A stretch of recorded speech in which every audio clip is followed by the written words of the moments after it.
प्रमुख जयंत चौधरी ने कहा, भारत रत्न जब दिया जाता है तो इसी समय दिया जाता है। क्या इनका दावा और पेशकश ये है कि जिस साल में चुनाव है उस साल सरकार किसी को भारत रत्न ना दे? जो लोग समय पर सवाल कर रहे हैं तो यही समय है भारत रत्न देने का। सरकार कोई राजनीति व्यक्ति जब सत्ता में होती है तो किस आधार पर फैसले लेती है? राजनीतिक लाभ कहाँ मिलेगा?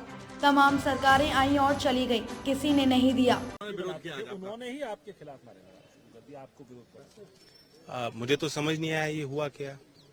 अगर मैं चौधरी चरण सिंह जी को जब भारत रत्न सरकार ने दिया है, ये क्या मेरा दायित्व नहीं बनता या अधिकार नहीं बनता कि मैं सदन की कार्रवाई में उस बात को रखूं, धन्यवाद दूं?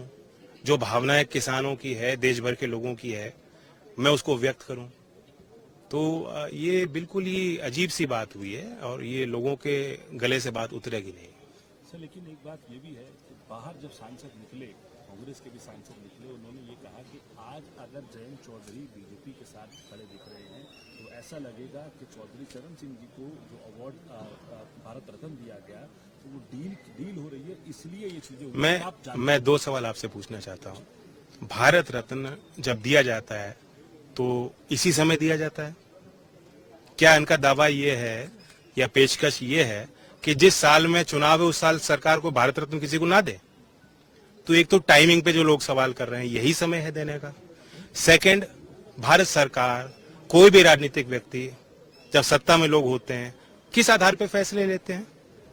राजनीतिक लाभ कहाँ मिलेगा, कहाँ लोगों की भावनाएं किस मुद्दे से जुड़ी हुई हैं? अगर कोई जनता की भावना को समझते हुए, जिनको 37 साल में भारत रत्न नहीं मिल पाया, तमाम सरकारें आई और चली गईं, किसी ने नहीं दिया, अगर उनको सम्मान देना चाहती है सरकार तो उसमें कौन सी डील है और क्या बुरा किया?